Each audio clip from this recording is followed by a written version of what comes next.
Hi, I'm Charlotte Merrill, and this is our So Let's Be Friends podcast. This is a place where everyone belongs, and every story matters. Together, we celebrate our differences, bring awareness to disabilities, and build a more inclusive and supportive world. One conversation at a time, let's open our hearts and listen with kindness. I like when people ask me about my crutches because they can get to know me, and I like having friends, so let's be friends. This life is beautiful, and you are wonderful. Hi, friends. Welcome back to So Let's Be Friends, a podcast about including, understanding, and supporting people of all abilities. Today's episode is really close to my heart. When I was little, my family didn't know about early intervention.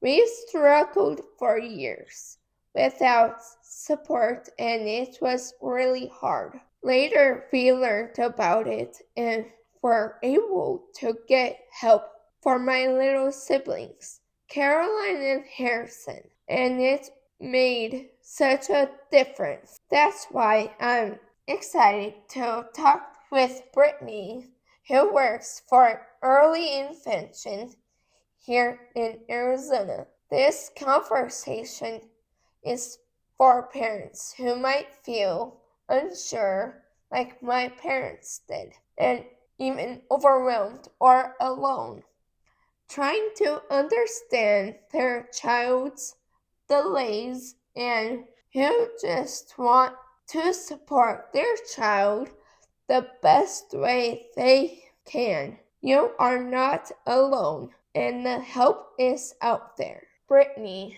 we are so happy to have you here. Can you please introduce yourself and why early intervention? Sure. So I'm Britany Crosby, and I have always loved learning about development early on in life.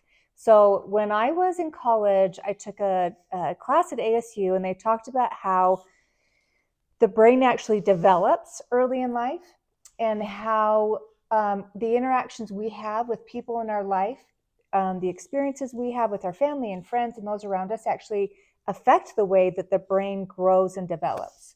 And when I heard this, I was fascinated because I realized our relationships that we have affect how our brain actually grows.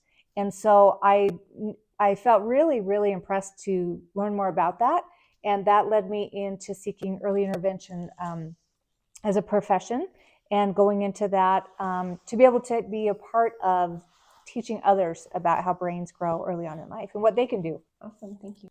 I'm Anna Merrill, I'm her mother, and I really love what she just had to say about the brain developing. And the last two podcasts we just recently did was on neuroplasticity with one of our doctors.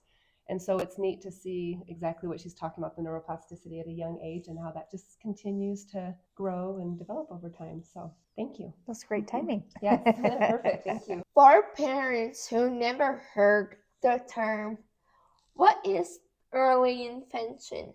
So early intervention is basically a phrase that means looking at the abilities that children have early on in life, or delays that a child might have early on in life, and recognizing what we can do as caregivers and providers and professionals to work with a child early when that brain is developing.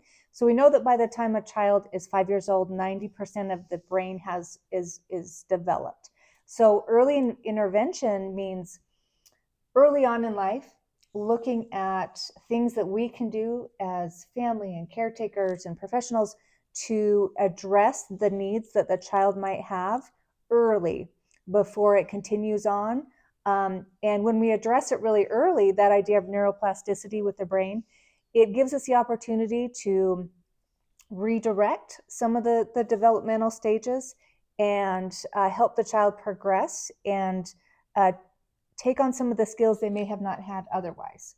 So early intervention is crucial in really being able to work with a child early on in life when the brain is first growing and developing. And that's where I feel like it's Charlotte's mom that I struggled as a first-time mom, because I didn't know we lived in a rural area, didn't have a lot of support, and I was told she would just grow out of it. And she laid on her back for the first 3 to 5 years of her life, arching, not knowing she had arms and legs. Mm-hmm. And I didn't even know about early intervention. So I feel like at age 21 now with her, I'm still trying to catch up and make up for those lost 5 years, and it breaks my heart. And there's this great saying that we I can't remember her name now, but basically the quote is that we do the best we can mm-hmm. with what we have, and then when we know more, we do more. Yes. And so you do what you can with what you know, and as mm-hmm. you learn, you continue to add on to that. And I appreciate that. Mm-hmm. And that's why I'm grateful for neuroplasticity, because yes. It means her brain's going to keep developing, keep growing. Even if some things aren't learned until her 30s for the first time, we're okay with that, right, Charlotte? Yes. You just keep going. Yep. Perfect. Mm-hmm. Who qualifies for early intervention, and what age does it support? So one of the great things about the state of Arizona is that early intervention services are there for everyone. So it does not matter the economic brackets you're in. What you do is, if you have any question whatsoever that you think maybe your child might have a delay, you can take that you can schedule an appointment with your pediatrician and write down a lot of questions you might have before you go to that pediatrician appointment, or write down specific things that when you're working with your child and you're just doing everyday sort of activities. If you have a question about something you're seeing, just jot those down and then make an appointment with your pediatrician. And you can even just call the office and just ask them. You don't necessarily have to go in. It can be a very informal conversation. Just mention your concerns, and they either will schedule an appointment for you to come in and have a visit with the pediatrician.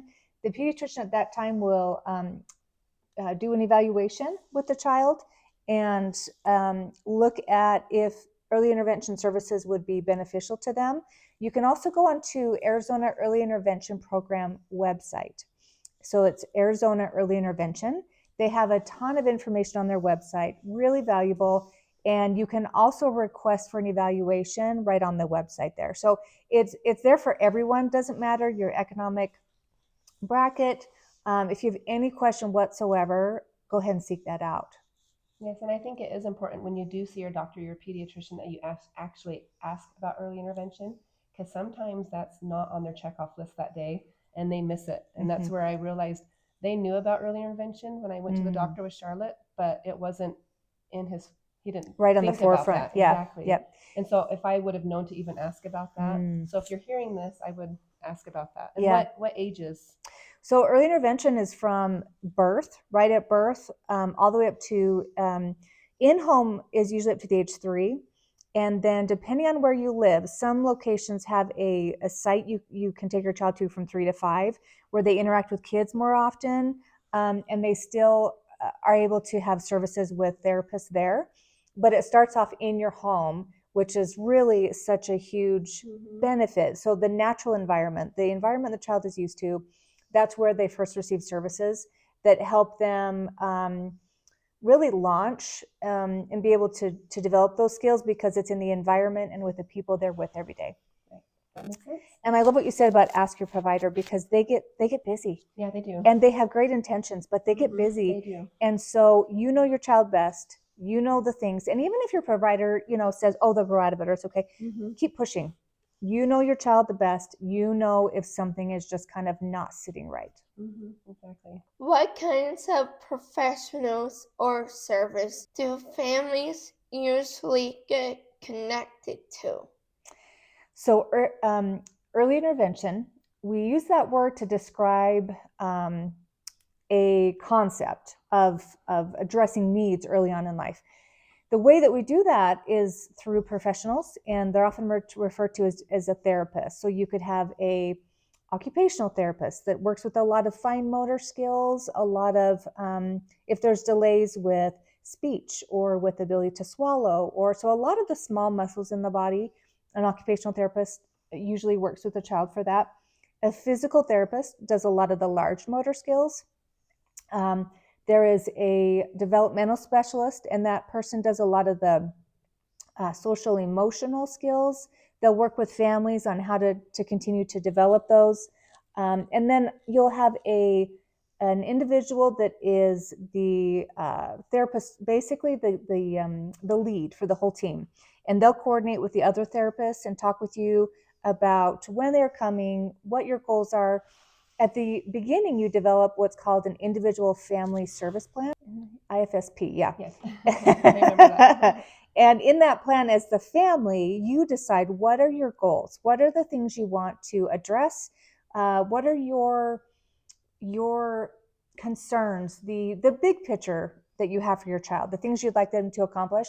So you are the lead on how you want this to go. You're the one that decides what things are you want to address.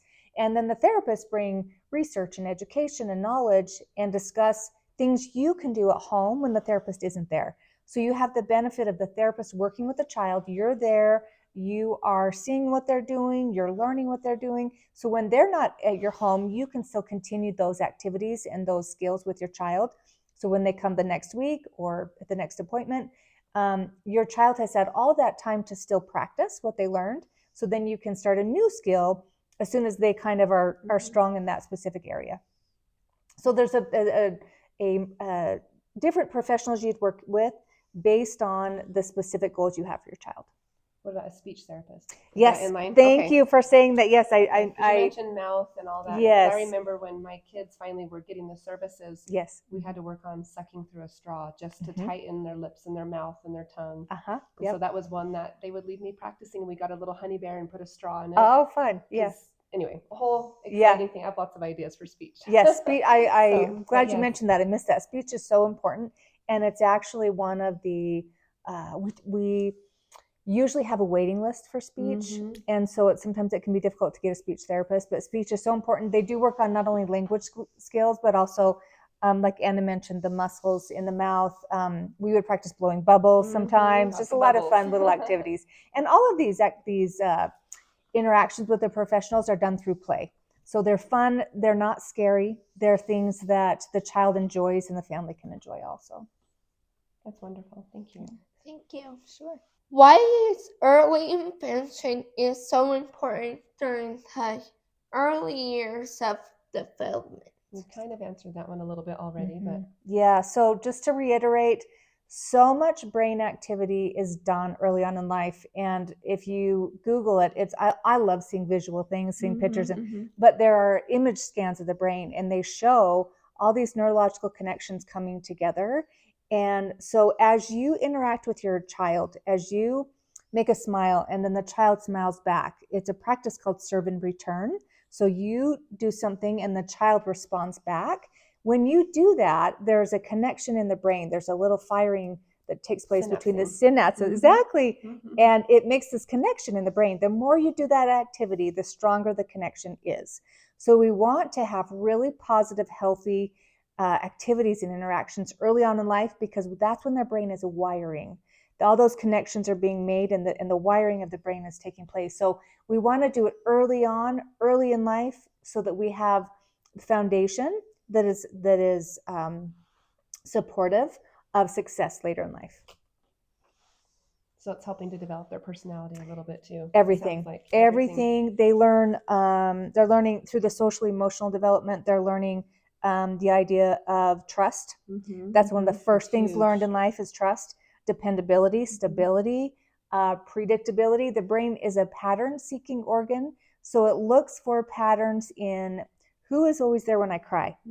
Who is there when I cry because I'm hungry? I need my diaper changed. I'm tired. Is someone there? And so the brain is constantly seeking information and stability to understand how it should protect itself. Yeah, that makes sense. Thank you. What kinds of change or progress do you often see when support starts early? This is such a great question, and we've kind of mentioned it a little bit before. A couple of things that I see, and one is from the perspective of the child, and one is the perspective of the family. So when you start some early intervention early on, you see so much growth so quickly because there's all that brain activity happening.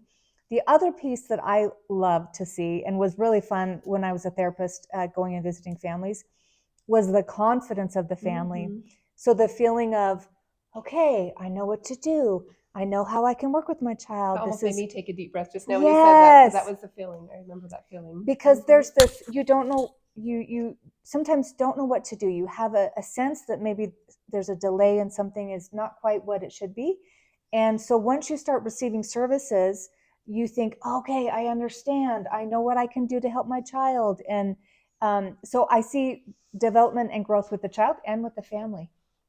So it's exciting. It's fun to see it. Mm-hmm. It really is. One thing I've learned, and I don't know if you've seen this, and I remind parents and families, especially with our Special Olympics team, is sometimes when we're teaching some of these children with special needs or disabilities, is that sometimes there isn't any growth during that time and almost feels like they're plateauing. Mm-hmm.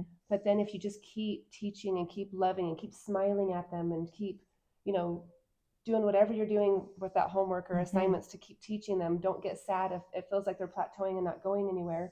Because what I saw with all three of my kids with special needs is they would plateau and then there'd almost be like a jump. Yes. And I just kept counting on that jump. Yes. And I just remember when Charlotte made that movement crawl for the first time ever. She was 5 years old.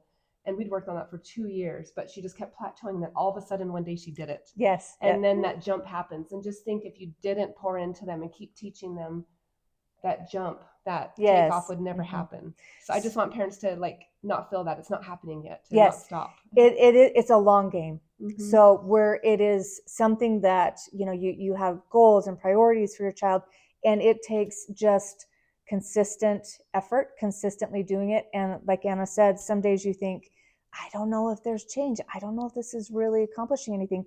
It does, and it will. You just have to believe that it will. And you'll go through periods of time where you don't see much. And then there's the jump. There's this huge lift off. And that moment makes up for all the time before that when you were starting to feel a little discouraged. Yeah. It does. You just got to hang in there. That's the huge medal, the ribbon, the just excitement. It is. Yep. What are some signs parents might notice that tell their child could benefit from early intervention? So this is such a great question, because a lot of parents they wonder, I don't know, is this, especially if it's your first child, sometimes you don't know maybe what skills they should show at certain times. So you're not sure, should they be rolling over? Should they be making sounds? How much should they be eating? There's all these questions when you're a first-time parent that's really hard to know. And there's so many great resources out there. So Arizona Early Intervention Program is otherwise known as AZIP. So you might see a capital AZEIP online, and it stands for Arizona Early Intervention Program. They have tremendous resources there where you can go through and kind of see, okay, here's some examples of different things that are typical. So they call it age appropriate. And it means within this period of time, this is typically what we see that's age appropriate for a child to be doing. And so they have a lot of examples online on Arizona Early Intervention Program. There's also, I work for an organization called First Things First, and we're Arizona's early childhood program. So we're the only state program specifically for early childhood, birth to 5. And on our website, firstthingsfirst.org, we have a parent podcast that you can go on and listen to that give additional information, tremendous amount of resources and ages and stages, details about what children are doing at certain stages. So online, there's a lot of resources to go look at. But I would always say, if you have any doubt, any question, any feeling that's just kind of, you're uneasy, ask. There's nothing wrong with asking. There's nothing wrong with calling a pediatrician or, any sort of service provider and saying, I think maybe, I'm not sure, but I have a feeling they should be speaking more, or they're not really coordinating their hand movements, or things that you feel like I think at this stage maybe they should be doing that. To ask ask. It is really important to get a jump start early on. Brain plasticity is always there, and we always have the opportunity to learn and grow. But it's really, really valuable early on if you're able to call and just get some more information to find out, is there something I could be doing? And would it be helpful for a service provider to start to come to my home? Yeah, I like that. Good advice. What does the evaluation process look like, and is it scary? So the evaluation process is not scary whatsoever. And I think, if I wasn't as familiar with it as I am, I think I would feel like, oh, I don't know what's going to happen. I would feel a little nervous about it.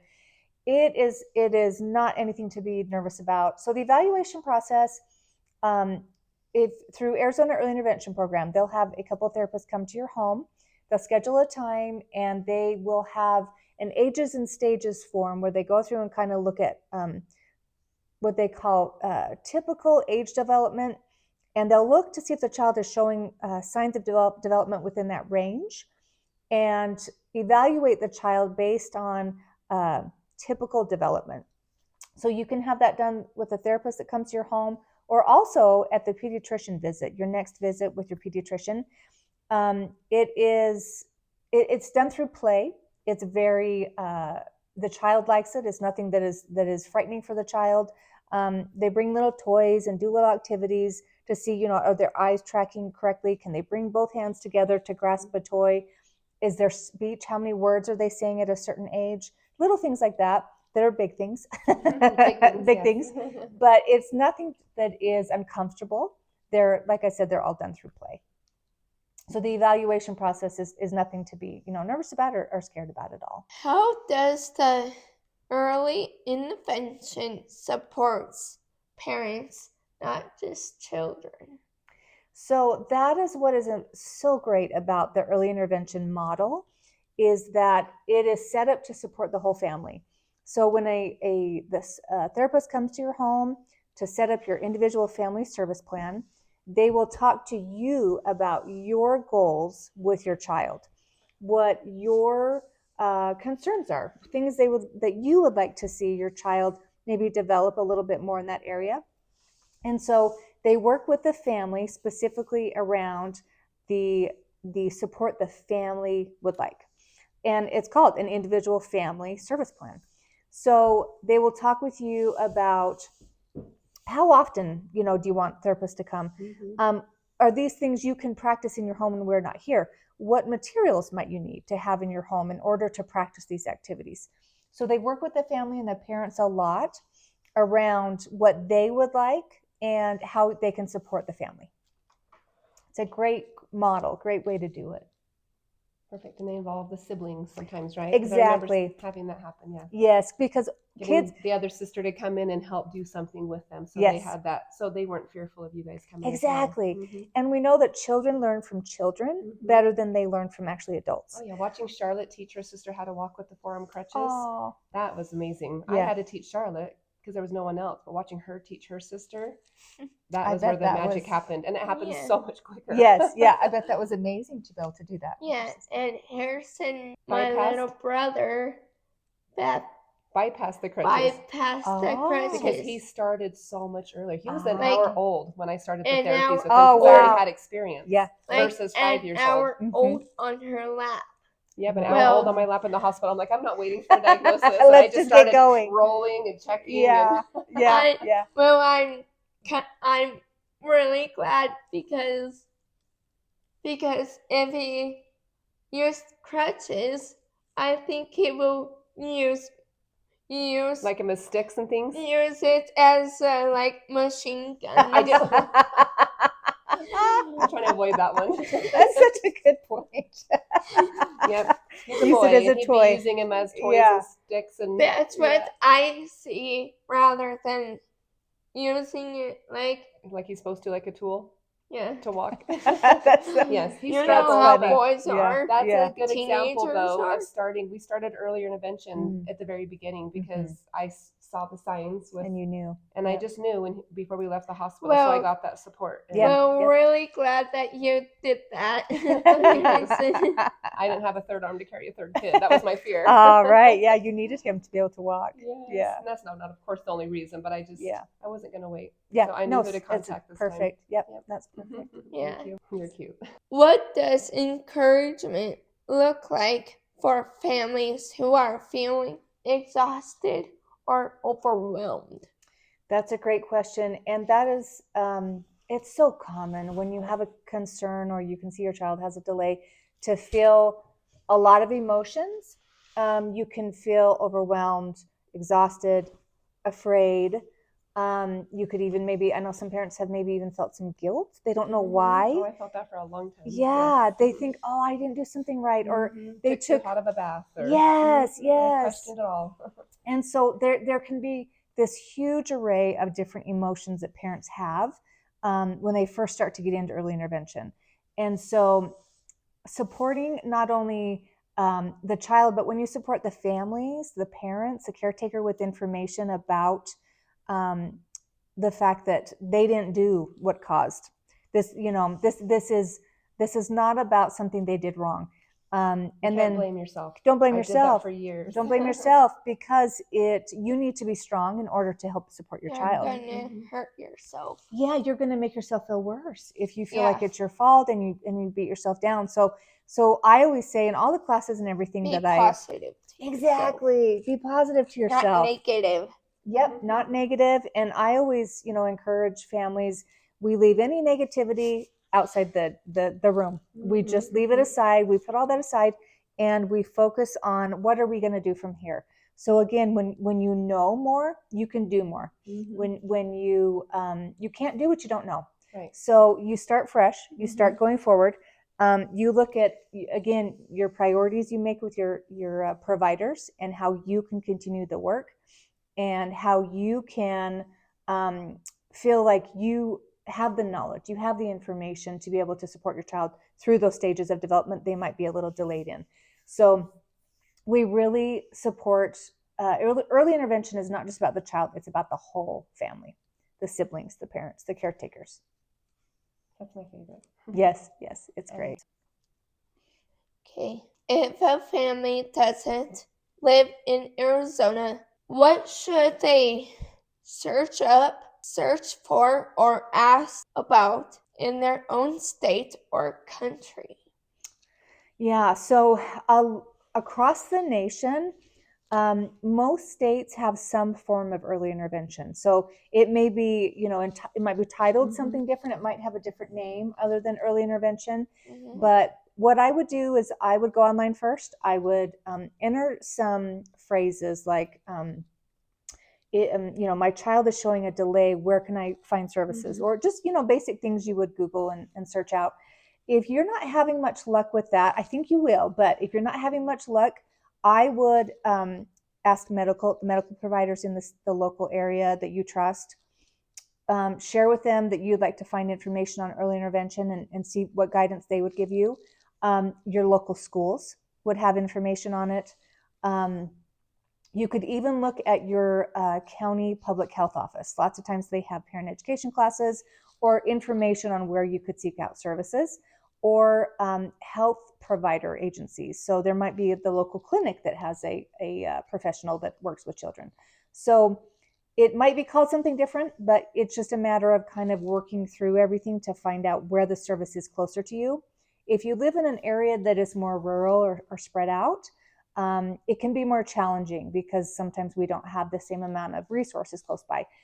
But online, you can find a lot of information about what you can do, and workshops that are online or information sessions that you can be a part of to just gather more information to know how you can work with your child.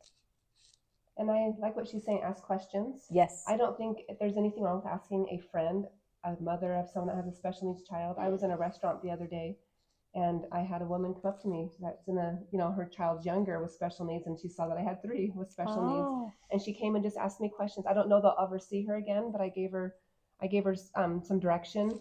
I didn't have anything there, but I gave her a coordinator I had in Arizona, and she was able to contact them.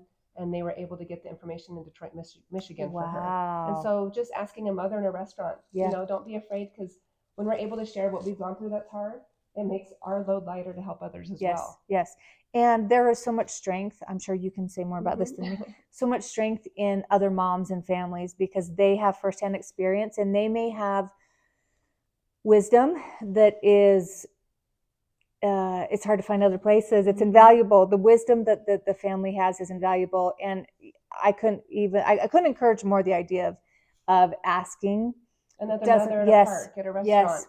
Make a friend with someone that has special needs.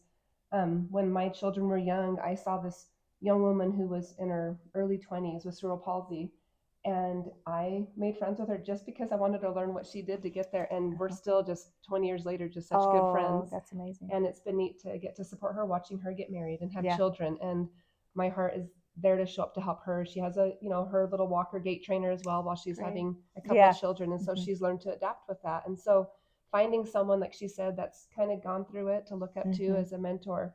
And mine happened to be a woman with special needs That's who wants great. to live that kind of, you know, a typical life, whatever you want Yeah. to call that, and have a family. Yeah.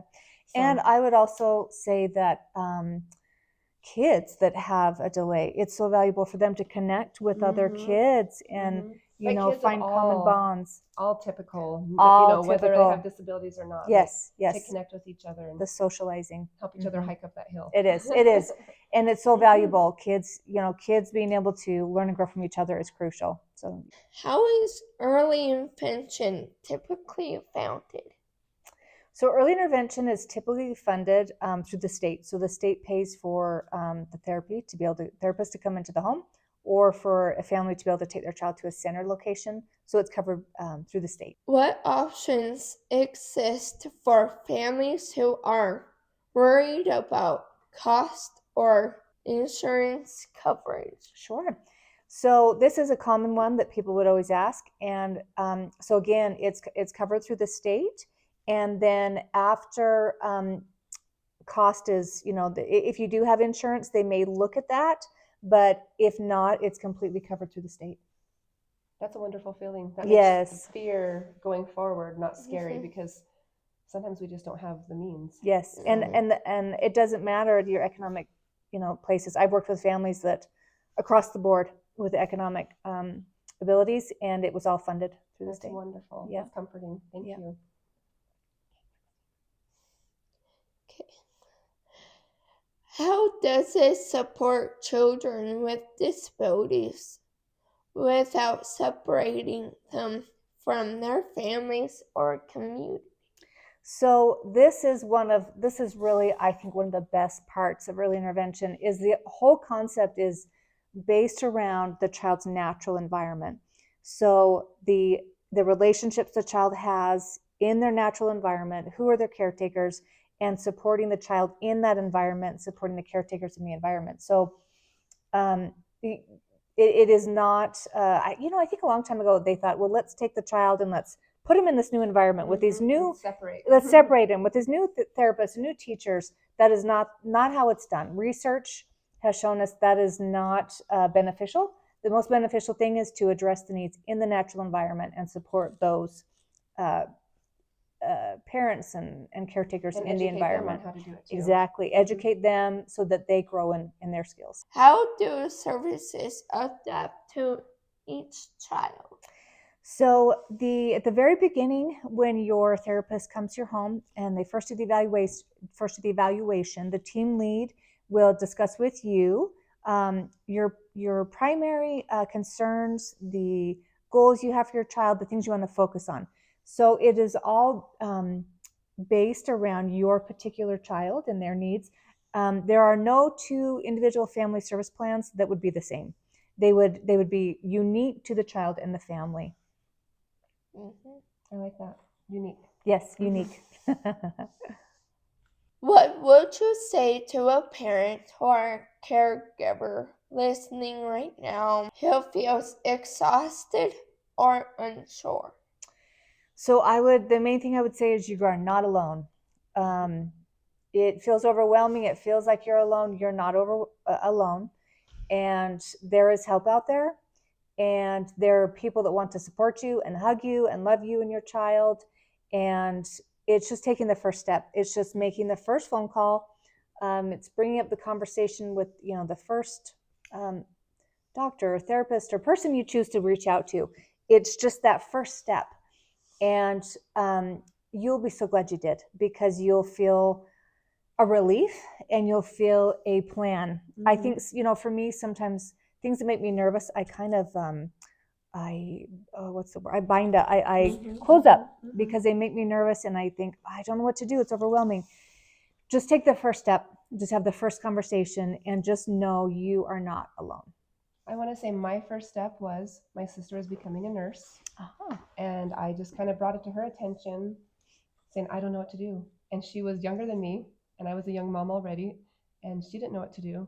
So I drove down the mountain to Phoenix Children's Hospital, holding my daughter in my arms, who was around 4 years old, just floppy, didn't know she had arms and legs. And I basically walked into Phoenix Children's Hospital because I didn't even know a phone number to call. Wow.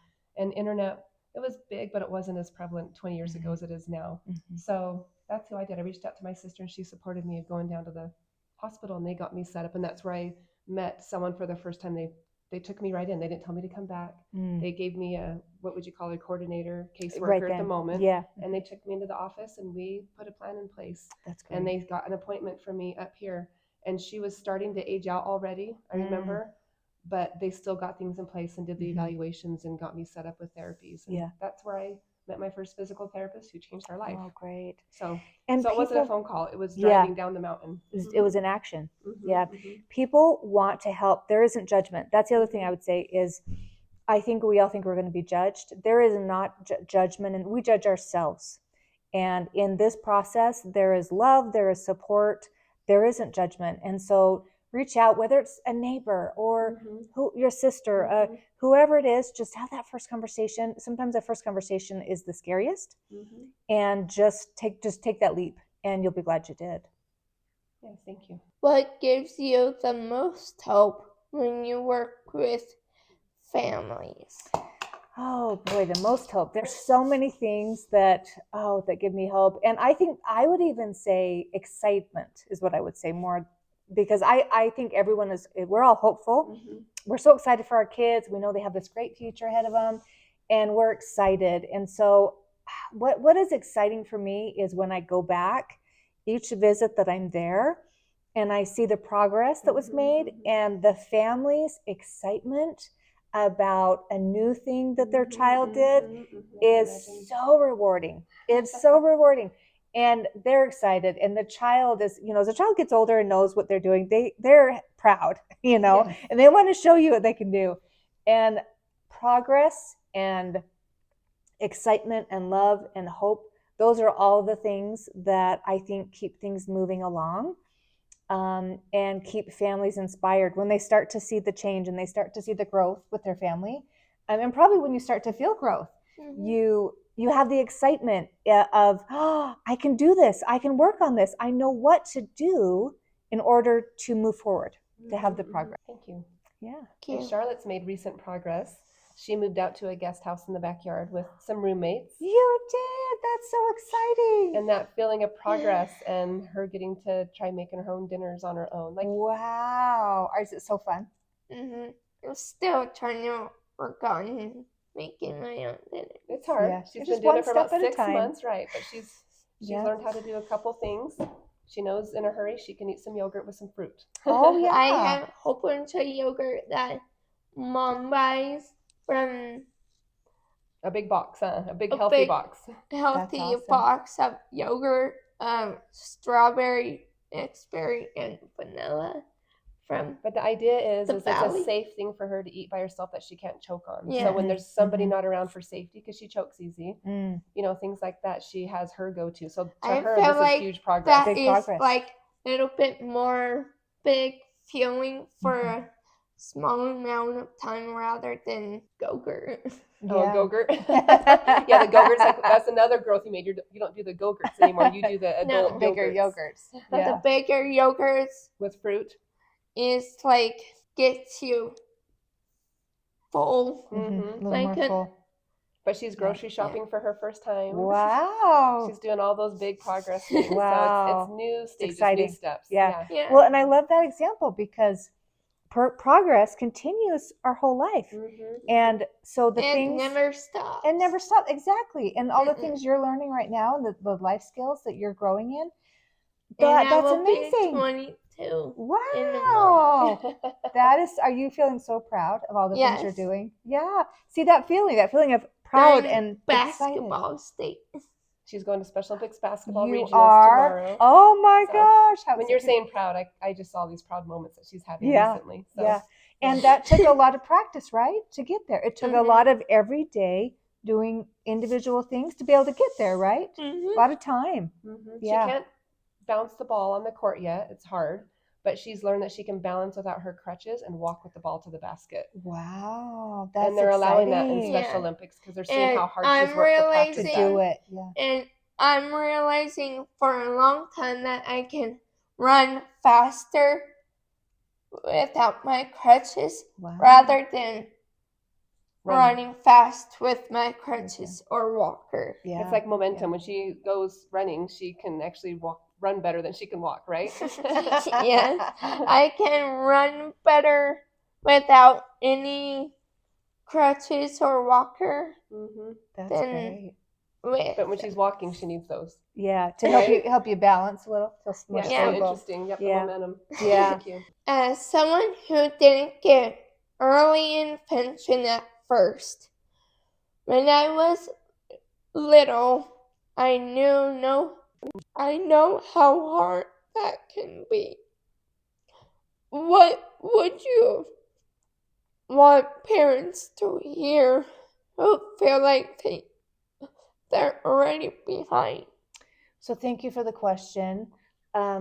So it's so common to have these feelings of feeling like you're behind or like you have to catch up in some way, and it can feel kind of like a big feeling, right? It can feel overwhelming, or it can Yeah. feel like I'm not sure how to get there. I'm not sure. There's all this that I need to do, and something that I like to remind parents and families is that, first of all, it's not a race.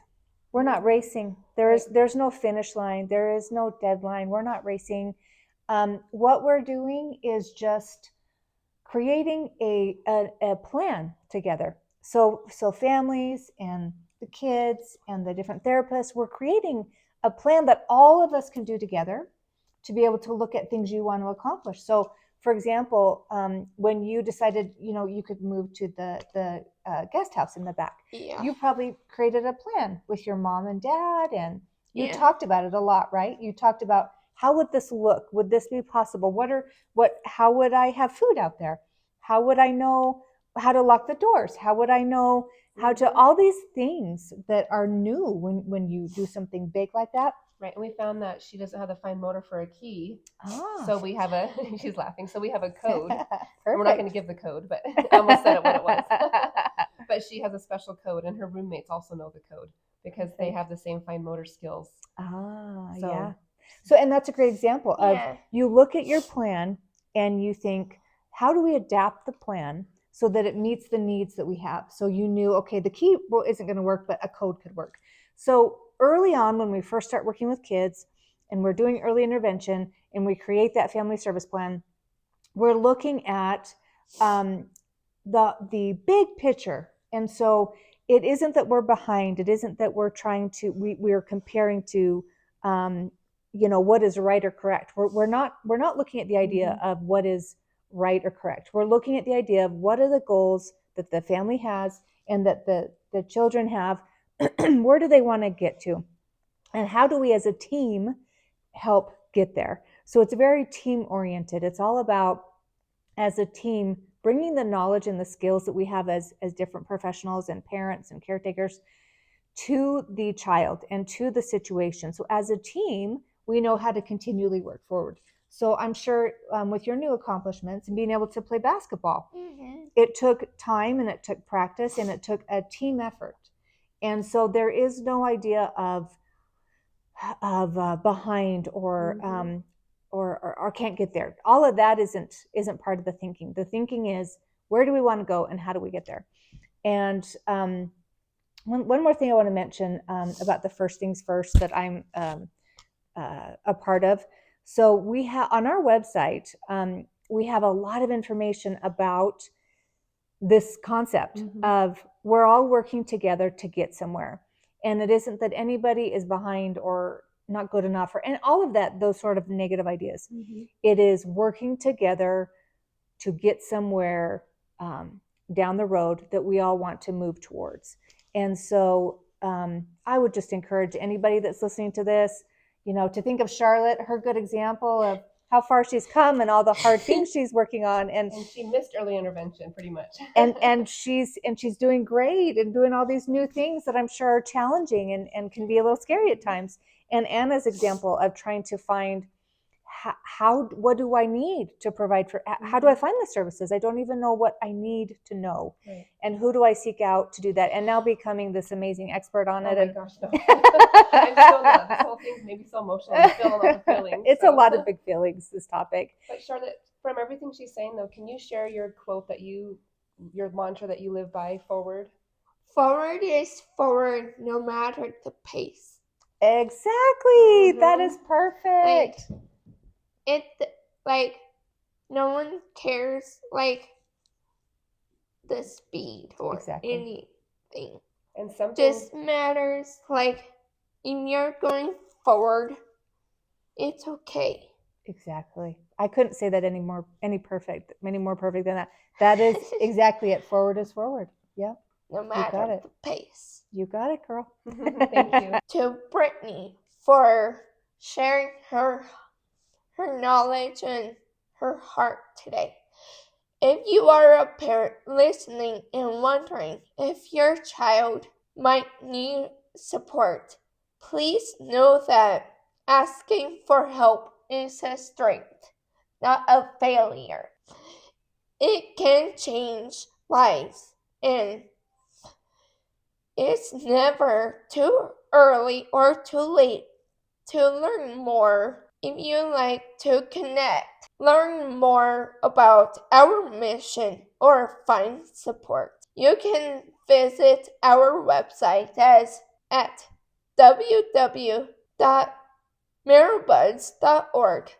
Thank you for listening, for caring, and for believing in every child's ability to grow.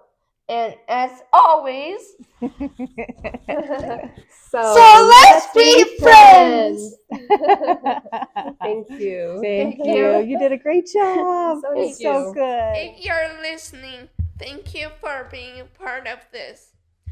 We are excited to share more stories and more truth and more love in every episode. Until next time, love one another, and like I say, so let's be friends. Thank you, Charlotte. Good job, you guys.